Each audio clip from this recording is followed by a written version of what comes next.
Chers élèves de la quatrième année lettres, bonjour. Nous allons aujourd'hui expliquer ensemble un texte.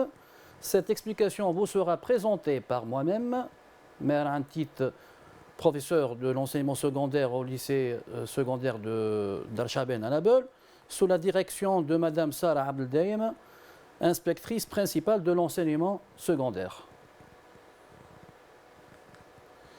Notre explication est extraite du module 3, l'appel de la modernité. Le thème de la modernité s'inscrit dans le domaine regard sur la société d'aujourd'hui. Voilà donc la page principale du module qui figure dans votre manuel.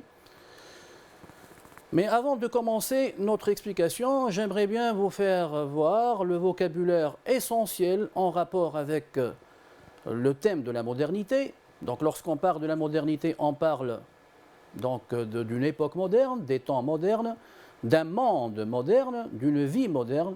On parle de la civilisation, la société moderne, la science, bien entendu, la technique moderne, l'esprit, la pensée moderne, les artistes modernes et l'art moderne. Donc, être moderne, c'est être contemporain, être actuel, chercher ce qui est nouveau, ce qui est neuf, ce qui est récent, ce qui est inédit, ce qui est insolite, ce qui est avant-gardiste, chercher ce qui est novateur, chercher ce qui est futuriste, ce qui est pionnier, par opposition, bien entendu, à ce vocabulaire qui renvoie à la quête de la modernité, à la modernité. On peut aussi parler de ce qui est ancien, de ce qui est classique, de ce qui est traditionnel, qui renvoie à notre passé. Il faut signaler ici que certains termes qui renvoient à notre passé sont connotés négativement. On parle de quelqu'un qui a un point de vue dépassé, qui réfléchit d'une manière archaïque. On parle de ce qui est vieux, de ce qui est désuet, démodé, révolu, vieillot, obsolète. On parle de l'esprit rétrograde, de l'esprit arriéré. On parle de ce qui est vétuste. On parle d'un style rococo. Donc il faut comprendre ici qu'il y a des termes qui sont connotés positivement, comme le mot ancien, classique, traditionnel. Donc, c'est un vocabulaire essentiel qui vous permettra de comprendre le thème de la modernité. On peut se poser la question suivante lorsqu'on traite le thème de la modernité. Répondre finalement à l'appel de la modernité nécessite-t-il forcément faire un choix ou tout simplement tourner le dos à notre passé? Donc, le texte qu'on va expliquer est un texte extrait de la page 129, c'est un texte de Driss Shraibi. Voilà la première de couverture du livre du roman de Driss Shraibi, La civilisation mammaire. On va commencer d'abord la lecture du texte et puis on va essayer de comprendre les différentes parties, les différents thèmes, les différents sens du texte. Elle a ouvert le coffre sur lequel elle s'était assise et m'a tendu les souvenirs qu'il contenait. Objet après objet, chaque morceau de son passé, elle le tenait à bout de bras et le considérait longuement dans le soleil couchant. Et je sais maintenant que les choses inanimées prennent la couleur du sang au moment de leur mort. Les vieilles robes qu'il avait rendues sans forme pendant des années, le miroir en acier poli, où elle avait vainement cherché son image, ses flacons de parfum, le bol de faïence ou son rouge à lèvres à base de coquelicots stagnés depuis son adolescence, le fer à cheval qui était censé conjurer le sort, sa poupée de chiffon, les coquillages que mon frère lui avait rapportés de cette même plage, ses babouches, ses mules, ses peignes en os, ses bagues, tout, oui, tout est devenu rouge devant ses yeux rougis. Et avant de me le tendre, elle embrassait chaque objet. Au revoir, au revoir.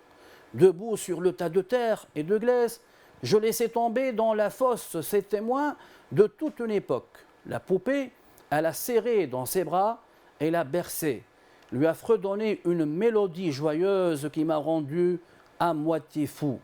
Et ce fut elle qui l'enterra. On peut renoncer à tout, sauf à l'enfance. J'ai traîné le coffre et je l'ai précipité dans le trou. Il était vide à présent, il n'avait plus d'âme. Donne-moi cette pelle, mon petit. Elle l'a prise, l'a plantée dans le mançon de terre, s'y est appuyée. Paix à vous tous, vieux compagnons d'enfance et de jeunesse, au nom de l'avenir qui commence.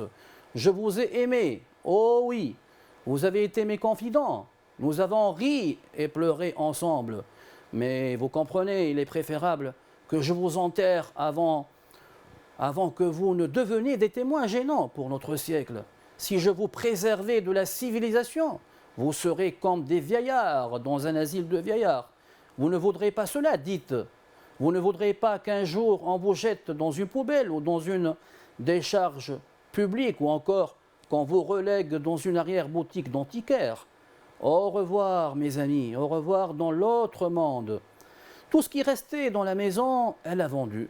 Au bazar, elle a crié, assisté de deux stentors, meubles, tapis, tentures, coffres, vaisselle, même mon lit. J'y tenais pourtant. À la fin de l'été, les meubles arrivèrent de France, lit, literie, vaisselle, appareils ménagers, produits d'entretien, miroirs sur pied, bibelots, tapis et carpettes manufacturés à Lyon. Donc c'est un très beau texte de Driss Chaibi, extrait de son roman La civilisation mammaire, écrit en 1972. Donc après avoir lu ce texte, je vous donnerai un aperçu sur l'idée principale avant de commencer notre explication. Le texte raconte une scène où une mère demande à son fils de l'aider à enterrer des objets personnels qui étaient durant des années cachés dans un coffre. Passons à la première partie de notre explication. Alors, que fait la mère au début du texte? On va travailler sur cet extrait. Elle a ouvert le coffre sur lequel elle s'était assise et m'a tendu les souvenirs qu'il contenait, objet après objet. Debout sur le tas de terre et de glaise, je laissais tomber dans la fosse ces témoins de toute une époque. Donc vous comprenez ici que la mère donne des objets qu'elle garde dans son coffre à son fils, qui est témoin. Il faut souligner que le fils était témoin de cette scène d'adieu, dont le but de les enterrer et de les ensevelir. Donc elle cherche à enterrer, mettre sous la terre les objets qui étaient dans le coffre. Donc son fils participe à cette cérémonie d'enterrement. Cette cérémonie d'enterrement est-elle ordinaire? Donc il faut signaler que l'enterrement, donc on va le voir, généralement on enterre un être humain. Donc vous remarquez que c'est une cérémonie, le moins qu'on puisse dire, bizarre, inhabituelle, atypique même, car généralement on enterre des humains et non pas des objets. Donc on comprend que notre première partie ici, on peut dire que la scène, il s'agit d'une scène d'adieu peu conventionnelle et peu classique. Alors, qu'est-ce qui montre que la mère est encore attachée à ces objets? On revient au texte. Chaque morceau de son passé, elle le tenait à bout de bras et le considérait longuement. On va revenir tout à l'heure sur la polysémie de ce verbe considérer. Donc la mère regarde chaque objet, vous le remarquez ici dans cet extrait, attentivement, sous toutes les coutures, comme si elle ne voulait pas s'en séparer. Cet attachement est renforcé par le biais, par le moyen de la métaphore. Chaque morceau de son passé qui montre que chaque objet est une partie de la vie de la mère. Donc je reviens sur l'emploi du verbe considérer ici qui est polysémique. Il a deux sens. Voilà ce que veut dire un terme ou un mot polysémique en français. Le premier sens de ce verbe-là, donc on peut le remplacer par penser ou croire. Le deuxième sens, regarder et examiner. Donc remarquez ici dans cette phrase, le sens de ce verbe, c'est le deuxième sens, à savoir regarder, examiner. Donc elle regarde ces objets longuement, elle les examine longuement.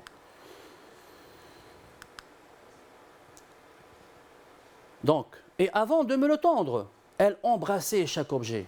Donc la mère est tellement attachée à ces objets qu'elle n'hésite pas à les embrasser avant de les donner à son fils. Bien, on va relever maintenant du texte une longue énumération des objets qui étaient cachés dans le coffre. Donc on va lire ensemble cette énumération. On va essayer de comprendre le contenu qui était dans le coffre. Les vieilles robes qu'il avait rendues sans forme pendant des années, le miroir en acier poli où elle avait vainement cherché son image, ses flacons de parfum, le bol de faïence au sang rouge à lèvres à base de coquelicots stagnés depuis son adolescence, le fer à cheval qui était censé conjurer le sort, sa poupée de chiffon, les coquillages que mon frère lui avait rapportés de cette même plage, ses babouches, ses mules, ses peignes en os, ses bagues. Donc on peut relever, comme je viens de le dire, une longue énumération des objets qui étaient dans le coffre et qui allaient être enterrés. Donc la mère, vous remarquez qu'elle est intimement liée à ces objets pendant de longues années. Ici, je m'arrête un peu sur cette énumération pour vous dire que dans un devoir, si vous rencontrez une longue énumération, vous n'êtes pas censé relever toutes les parties de cette énumération. Vous pouvez vous contenter de relever 3 éléments. Je vous donne un exemple. Donc ici, vous pouvez dire les vieilles robes qu'il avait rendues sans forme pendant des années, virgule. Le deuxième élément, le miroir en acier poli où elle avait vainement cherché son image, virgule. Ces flacons, le troisième élément, ces flacons de parfum, donc, et on s'arrête jusqu'à ce troisième élément, sans pour autant perdre du temps à relever les autres éléments de l'énumération. Donc, je reprends alors l'extrait suivant. Les choses inanimées prennent la couleur du sang au moment de leur mort. Alors, vous comprenez que la symbolique ici de la couleur rouge montre que la séparation d'avec ces objets se fait dans la douleur et dans la souffrance. Tout est devenu rouge devant ses yeux rougis. Alors, sur quelle tonalité cette scène d'adieu est-elle racontée finalement? Elle est racontée sur un ton pathétique. Tout est devenu rouge devant ses yeux rougis. Alors, qu'est-ce qui montre que la mère considère ces objets comme des êtres humains? Alors, regardez ce qu'elle dit à un objet parmi ces objets qui étaient enterrés, à savoir, donc elle parle à tous ces objets en leur disant au revoir, au revoir. Donc vous remarquez que la mère s'adresse à ces objets comme s'ils étaient des êtres humains. Il s'agit ici d'une personnification. Elle personnifie ces objets. Est-ce que la mère traite la poupée comme les autres objets? Alors je lis l'extrait. La poupée a la serrée dans ses bras et l'a bercée, lui a fredonné une mélodie joyeuse qui m'a rendu à moitié fou. Et ce fut elle qui l'enterra. Vous remarquez que ces objets n'ont pas la même valeur pour la mère. La poupée a plus de valeur que les autres objets. Elle est privilégiée. Elle a droit à un traitement de faveur, un traitement exceptionnel de la part de la mère. On peut saisir, bien entendu, la valeur et l'importance de cette poupée à travers, on peut, dans la citation extraite du texte, à travers les gestes affectueux, à la serrer dans ses bras et la bercer. Donc les gestes affectueux de la mère qui étreint cet objet et le serre dans ses bras, à travers la berceuse aussi, c'est-à-dire la chanson mélodieuse et suave que la mère chante pour bercer et endormir la poupée comme si elle berçait un bébé. Voilà pourquoi cette image, elle vous montre un peu, donc, même si l'image ne parle pas de la mère en personne, mais donc voilà dans quelle position elle tenait cette poupée dans le texte. Donc la berceuse mélodieuse et suave que la mère chante pour bercer et endormir la poupée comme si elle berçait un bébé.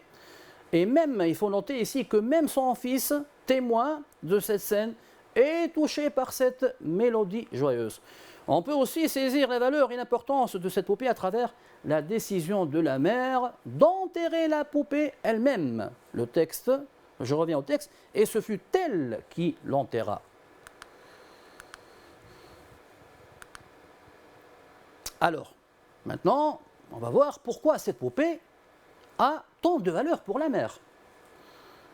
Donc regardez l'extrait, on peut renoncer à tout sauf à l'enfance.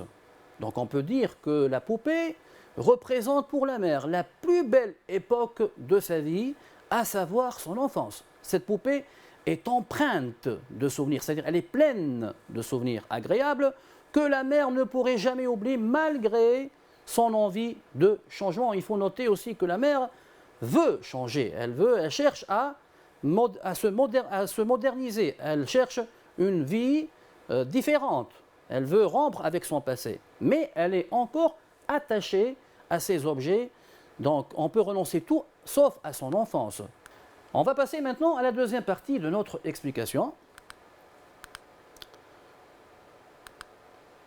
Alors que fait la mère après avoir enseveli ces objets? On va lire l'extrait et on va voir ce qu'elle a fait après les avoir ensevelis. Paix à vous tous, vieux compagnons d'enfance et de jeunesse, au nom de l'avenir qui commence. Je vous ai aimé. Oh oui, vous avez été mes confidents. Nous avons ri et pleuré ensemble. Donc vous remarquez que la mère s'adresse à ces objets dans un discours. Il s'agit ici du discours direct. Regardez ici les guillemets. Il s'adresse à ces objets dans un discours funèbre qu'on prononce généralement quand on enterre un mort. Donc, elle veut rendre hommage à ces objets qui ont partagé avec elle ces moments de joie et de tristesse. Ils étaient ses confidents, ils étaient ses amis intimes. On dit dans le texte, nous avons ri et pleuré ensemble. Elle a partagé avec eux les bons et les mauvais souvenirs. Dans quel état d'esprit était-elle?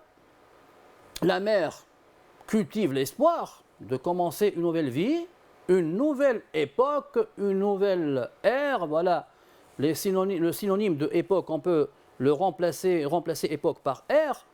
Donc une nouvelle ère synonyme de changement et de progrès. Ceci est visible bien évidemment à travers la phrase exclamative « Au nom de l'avenir qui commence ».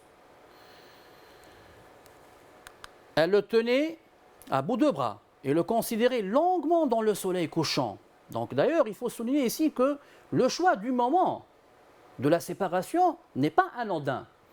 Le moment de l'enterrement, le soleil couchant, symbolise la fin d'une époque et annonce le passage à une nouvelle étape de la vie de la mère. Donc, vous comprenez que dans cette deuxième partie, en dépit de la tristesse de ce discours d'adieu, empreint de nostalgie, il est annonciateur d'un bel avenir.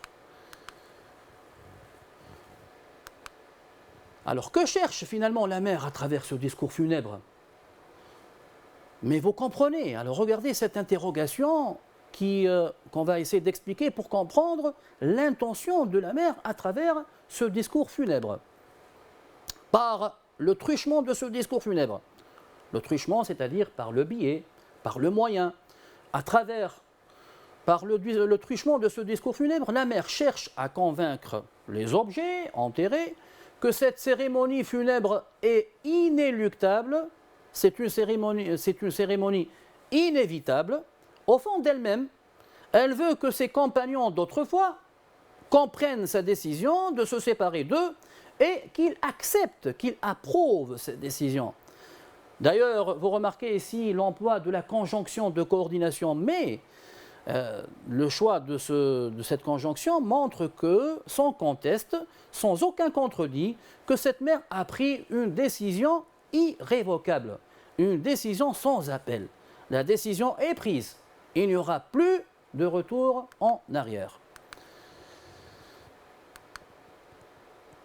Pour quelle raison, finalement, la mère considère-t-elle cet enterrement comme une nécessité pour ces objets qui étaient enterrés? Il est préférable que je vous enterre avant que vous ne deveniez des témoins gênants pour notre siècle. Donc ici, elle poursuit son discours funèbre en s'adressant encore une fois à ces objets.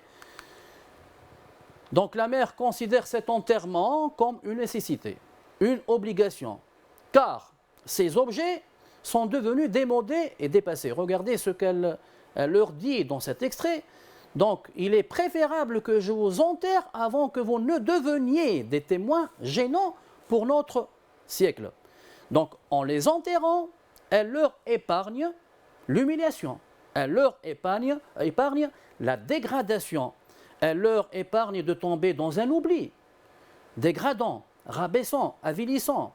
C'est-à-dire s'ils restent, s'ils ne sont pas enterrés, ils seront déplaisants, dérangeants, désagréables, témoins gênants. Je cite donc l'indice ici, témoin gênant, montre que si elle n'agit pas de cette façon, donc ces objets seront désagréables, seront anachroniques, puisqu'ils appartiennent à une autre époque.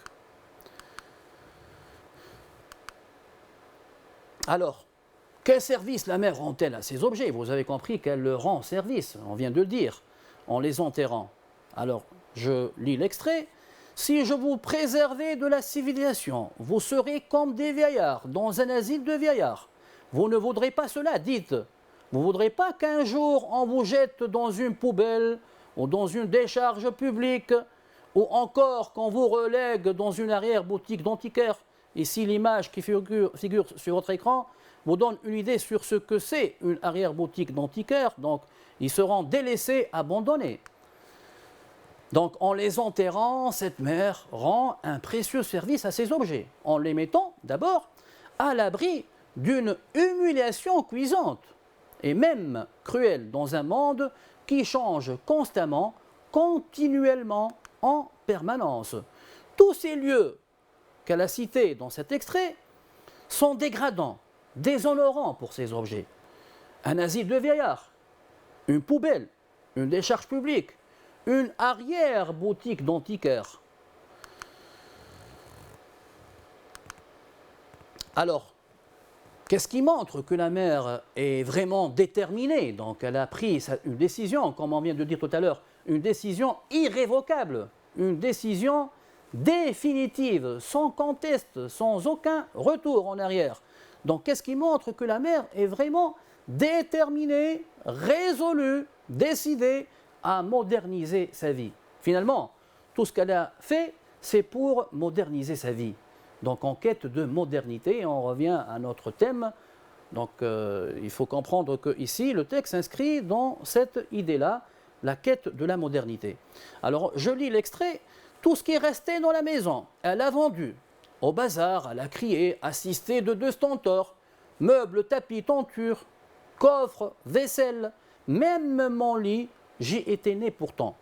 À la fin de l'été, les meubles arrivèrent de France, lit, literie, vaisselle, appareils ménagers, produits d'entretien, miroirs sur pied, bibelots, tapis et carpettes manufacturés à Lyon.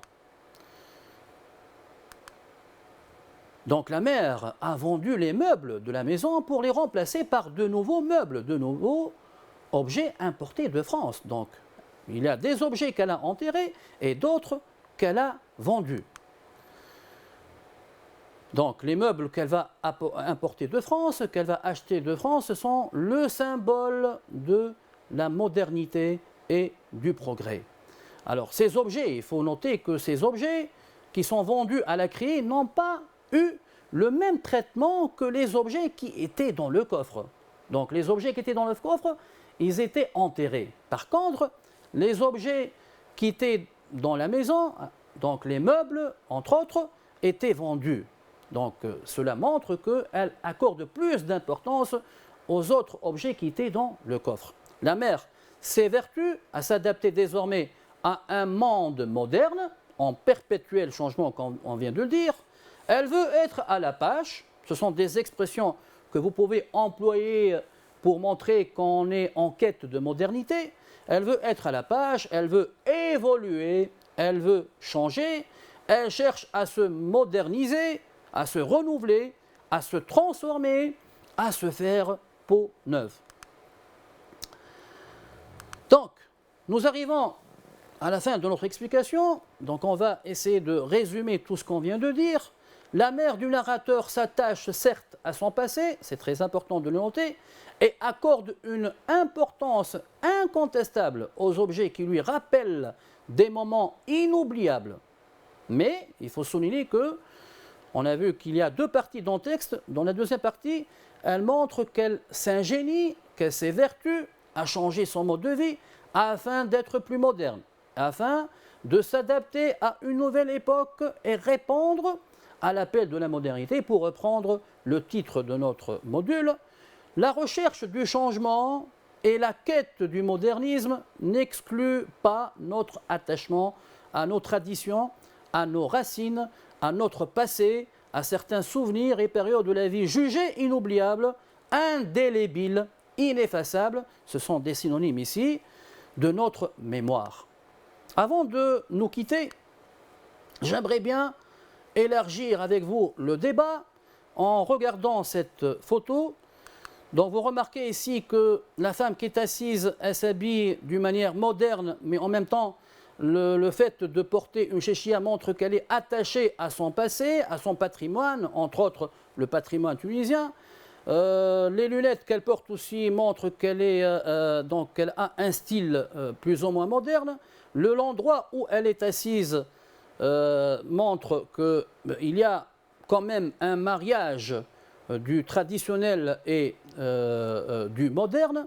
Finalement, cette photographie, je vous l'ai proposée pour montrer que la problématique soulevée au début, donc c'est une réponse à cette problématique dans la mesure où il est possible de marier ce qui est moderne et ce qui est traditionnel. Le décor, comme vous l'avez remarqué, est traditionnel. La façon de s'habiller de cette femme allie donc le modernisme au traditionnel. Bon, nous arrivons donc à la fin de notre explication. Merci beaucoup pour votre attention et je vous souhaite beaucoup de réussite. Au revoir et à bientôt.